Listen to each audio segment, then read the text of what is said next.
a gente vai falar sobre o transportador autônomo. Então, a gente vai falar um pouco sobre o transportador autônomo. Tem, acho que algumas...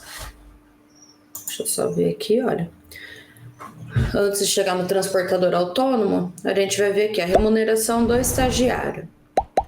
Os valores devidos aos estagiários regulados pela Lei 11.788 de 2008 devem ser informados pelas empresas, órgãos públicos contratantes e não pelo agente de integração. Então, isso é a única coisa que fala aqui no 1200 sobre os estagiários. Quem vai fazer a declaração desse pagamento é aonde esse estagiário está cumprindo o estágio. Não é pelo agente de integração. Então, é que a gente paga lá no agente de integração e eles que se viram. Não. É o órgão ou a empresa que vai fazer essa declaração dessa remuneração. E aí a Cláudia voltou.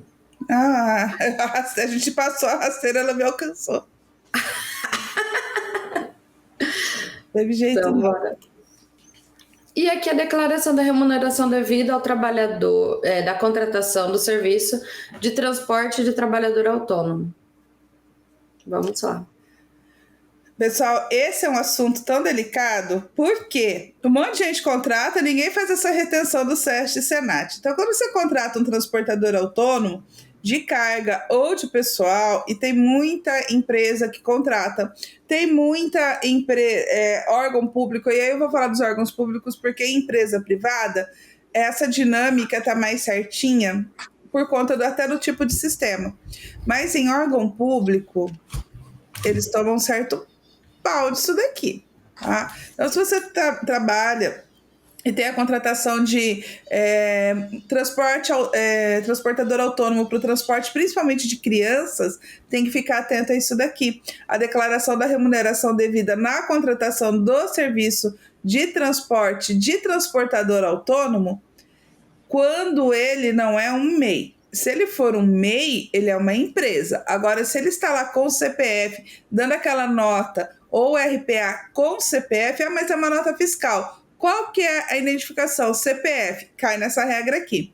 Você tem que ter cuidado com isso. As contribuições para SESC e SENAT devem ser calculadas e descontadas pelo contratante do serviço de transporte, demonstrando as respectivas rubricas no recibo de pagamento. Quando a obrigatoriedade do desconto é do contratante, se o contratante não descontar, ele é obrigado a recolher numa fiscalização? Sim ou com certeza? A responsabilidade será sua. Mas eu não descontei. Tá. A Receita vai falar, que pena. Quem paga mal, paga duas vezes. No caso do pagamento de frete assegurado transportador autônomo, o valor da base de cálculo da contribuição previdenciária ou remuneração é de 20% do valor do frete. Então, se eu estou contratando um transportador autônomo, se eu estou falando frete, eu já sei que é carga, né? Eu não estou falando eu não tenho frete de transporte de pessoas, beleza? O valor que deve ser informado à tributação é o da remuneração devida para a base de cálculo e não o valor do frete. Como que você vai construir isso daí? Com uma estrutura de rubricas, de valores isentos e valores tributáveis, o que eu acabei de falar. É de acordo com o que você declara na base de cálculo.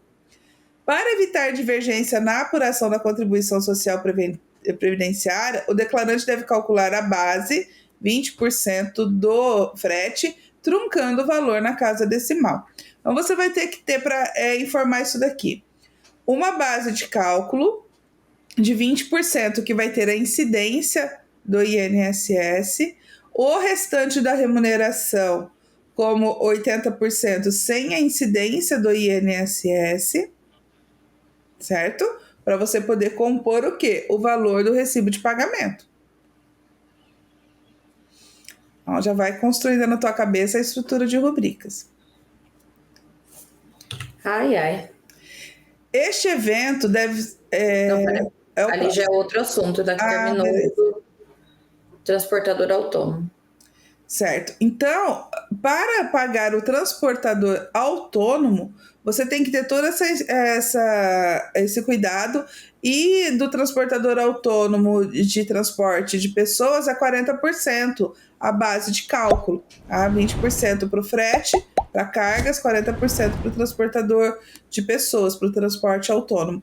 Bastante atenção nisso, nas alíquotas do SESC e SENAT, que são obrigatórias em ambos os casos. No cálculo do imposto de renda, você tem que separar as bases de cálculos, efetuar o cálculo certinho, cadastrar isso no sistema para poder gerar da forma correta.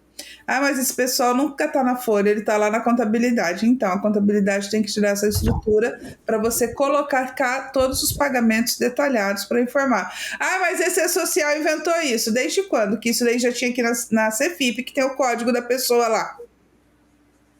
É o E-Social inventando. Olha, eu fico tão Desde triste. 1900. Desde que o mundo é mundo.